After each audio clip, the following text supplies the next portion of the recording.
Es difícil cuestionar en realidad en este momento el ente contralor, ¿verdad? Porque depende de cada una de las etapas. Es decir, el CNA ya ha hecho denuncias sobre algunos casos de corrupción en esta época del COVID, de los cuales entonces debe de llevarse el debido proceso. Y ahí entonces empieza el ente contralor del Ministerio Público a generar las investigaciones necesarias, pero también el Tribunal Superior de Cuentas precisamente para poder generar entonces las auditorías necesarias previo a que puedan entonces cometerse más actos de corrupción, sobre todo en esta época que ya se ha autorizado una auditoría preventiva más que posterior en estos procesos.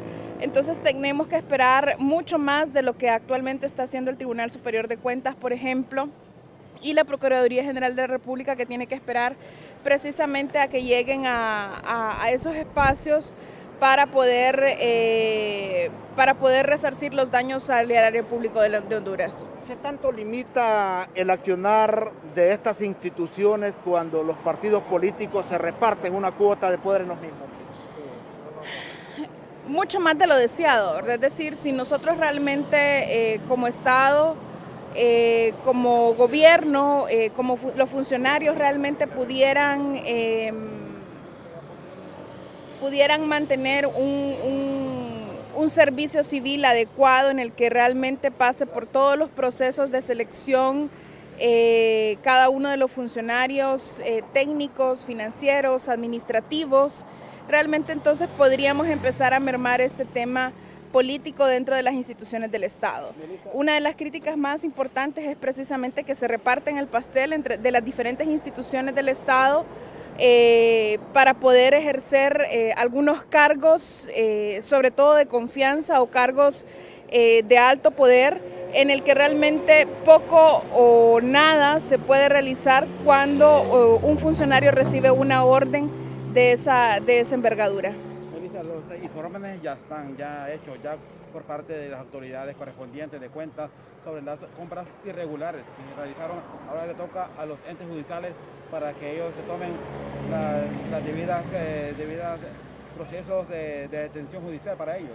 Ahora le toca al Ministerio Público hacer las investigaciones del caso, es decir, no es solamente agarrar e ir a requerirlos ante el Poder Judicial, sino que generar las investigaciones necesarias precisamente para que puedan tener las pruebas de peso para que no puedan ser discernidas entonces en el debido proceso judicial, es decir, en el proceso de esos actos de judicialización, de los casos de corrupción, que tengan las suficientes garras precisamente para que no haya ningún defensor privado que pueda mermar o quitarle los cargos por los que se le imputan.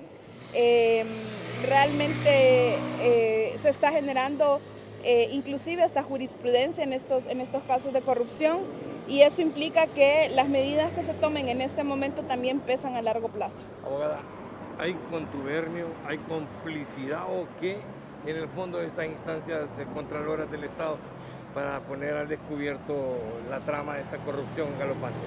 Bueno, lo que podemos ver es hasta un tema de lo que se ha plasmado, es un tema de redes, es un tema de complicidad entre las diferentes entidades del Estado precisamente para poder protegerse.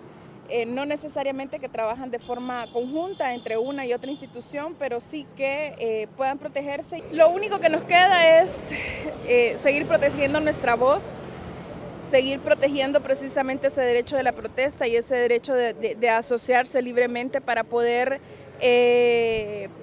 fortalecer un Estado democrático de derecho. En eso no podemos bajar la guardia como ciudadanos independientes, como organizaciones de sociedad civil realmente independientes en estos procesos para poder realmente encontrar una Honduras que todos necesitamos.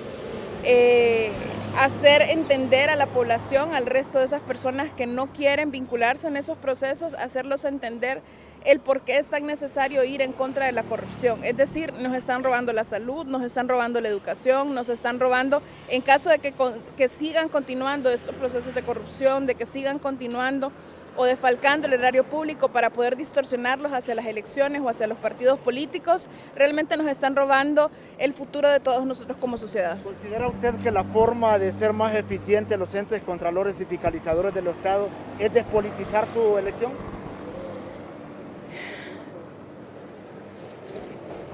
esos son temas que aún están por verse, ¿verdad? Es decir, esas son propuestas que se han plasmado a lo largo de los plazos, despolitizar las diferentes instituciones, pasar por procesos de selección realmente efectivos, que puedan entonces dejar de ser cuestionables o dejar de